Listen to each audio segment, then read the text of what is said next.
Good morning everyone. Jai Shri Ram. Today we'll start chapter 61. Monkeys took halt at Madhuban from Sunderkand of Valmiki, Ramayan. I'll recite 23 verses from this chapter and explain its meaning. Leaving Mount Mahendra and leaping ahead towards Kishkinda, the monkeys on the way halt at Madhuban. A protected grove abounded in honey, which was dear to Sugriva and guarded by the monkey, Dahimukha. When the monkey started to enjoy drinking of honey in that grove with permission of Prince Angada, Dahimukha hinders in their way. The monkeys bruise Dahimukha with their nails and teeth. Verses 1 to 23. Tato Jambavato Vakyam अगृहन्त वन औकसः अङ्गदप्रमुखवीर हनुमान च महाकपिः प्रीतिमन्तः ततः सर्वे वायुपुत्रपुरःसराः महाइन्द्राग्रं परित्यज्य पुप्लुवोः प्लवगऋषभाः मेरुमन्दशङ्काशा मत्ता इव महागजाः चादयन्त इव आकाशं महाकाया महाबलाः शवाच्यमानं भूतैः तम आत्मवन्तं महाबलं हनुमन्तं महावेगं वहन्त इव दष्टिभिः राघवे च अर्थनिवृत्तिं भर्तुः च परमं यशः समाधाय समृद्धार्थाः कर्मसिद्धिभिः उन्नताः प्रियाख्यानुन्मुखाः सर्वे युद्धाभिनन्दिनः सर्वे रामप्रतिकारे निश्चितार्था मनस्विनः प्लवमानः आप्लुत्य ततः ते कानन औवशकः नन्दन उपमाशेदुः वनं द्रुमलतायुतं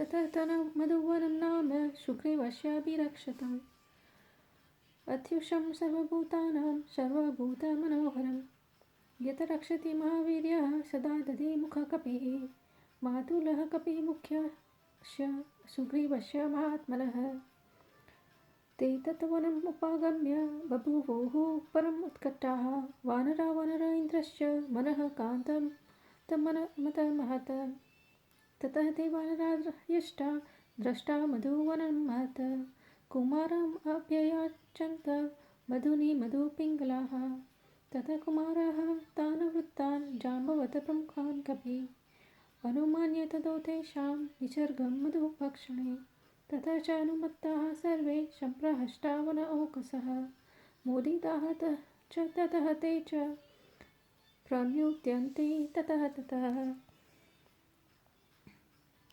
गायन्ति केचित् प्राणमन्ति केचिन् नृत्यन्ति केचित् प्रहसन्ति केचित् पतन्ति केचित् विचरन्ति केचित् प्लवन्ति केचित् प्रलपन्ति केचित् परस्पर केचित् उपाश्रयन्ते परस्परं केचित् अतिब्रवन्ते परस्परं केचित् प्रब्रुवन्ते परस्परं चेचिदुपारमन्ते त्रमातरुतं केचित् अभिप्लवन्ते शीतो नगाग्रानभितप्पवन्ति केचित् महीतलात् केचित्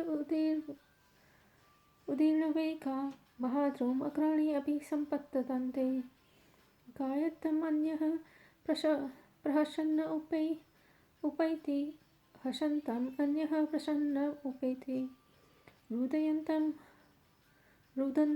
अन्यः प्रसदन्त उपैति नूदन्तम् अन्यः प्रणुदन्नः उपैति क्षमाकुलं ततः कपिसैन्यम् आसीन मधुप्रपाण उत्कटसत्त्वचेष्टम् न च अत्र कश्चिन्न न बभूव मत्तो न च अत्र कश्चिन्न न बभूव तृप्तो ततो वनं ततः परिभक्षमाणं ध्रुमान् विद्वसितपत्रपुष्पान् समीक्ष्य कोपाद्दति वक्तानामा निवारयामाश कपिः कपिन्तान् सतैः प्रवृत्तैः परिवत्य रममानो वनस्य गोप्ता हरिवीरवत्त चकार भूयो मतिं कृतेजा वनस्य रक्षां प्रति वानरेभ्यः उवाच कश्चित् परीक्षाणि दुष्टम् अशक्तम् अन्यान् च तलैः जधान समेत्य केचित् कलहं चकार तथैव शाम्रा उपजगाम काश्चित् स तैः मदात् च अप्रतिवार्यवेगैः बलाच तेन अप्रतिवार्यमाणैः प्रदर्शित त्यक्तः बहिः समेत्य प्रकृष्यते च अपि अन्वेक्ष्य दोषम् नखैः तुदन्तु दशनैः दशन्तः तलैः च पादैः च समाप्नुवन्तः मदात् कपिं तमः कपयः समग्र महावनं निर्विषयं च चक्रुः इत्यर्थे श्रीमद् रामायणे आदिकाव्ये सुन्दरकाण्डे 61तमः सर्गः. That means thereupon the heroic monkeys like Angada and also others with Hanumana the great among the monkeys accepted the words of Jambavan. Then the excellent monkeys resembling Meru and Mandara mountains like elephants in rut, as if covering the sky, having huge bodies and colossal strength, keeping Hanumana in their front, leaving Mount Mahendra, went ahead leaping delightfully. They looked as though conducted by the mind's eyes of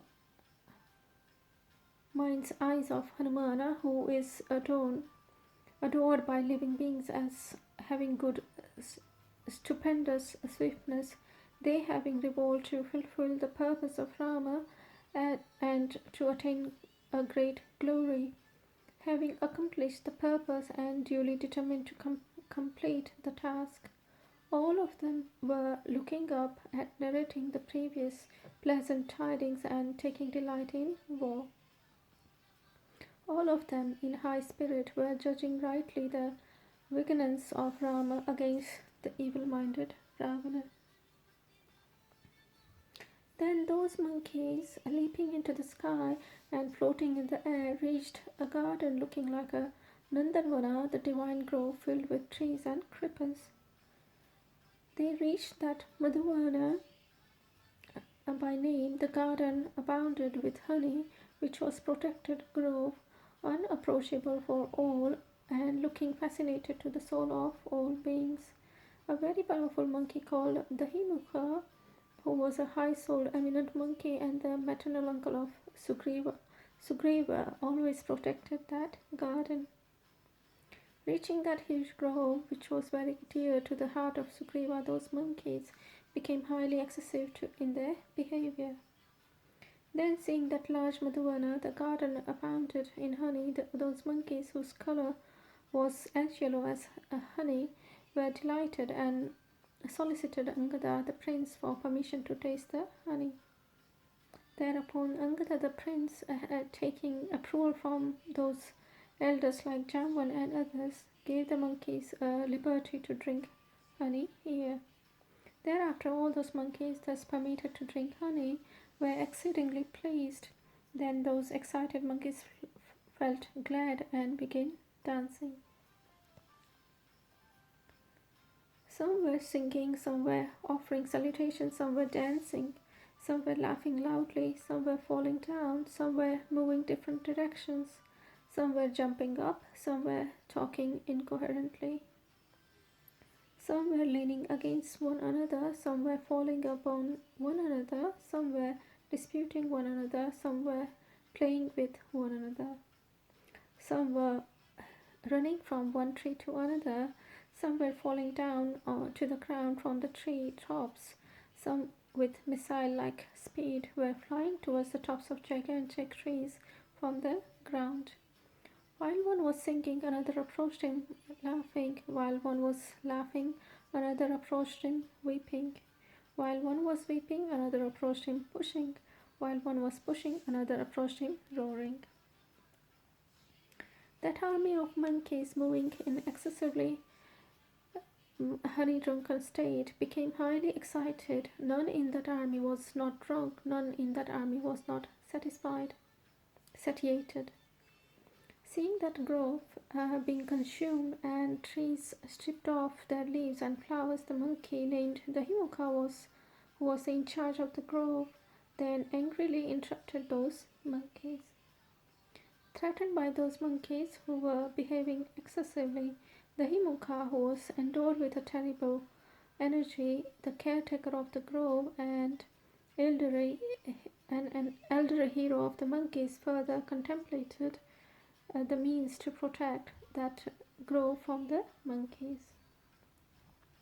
He spoke harsh words with some and courageously struck some others with his palms uninterruptedly,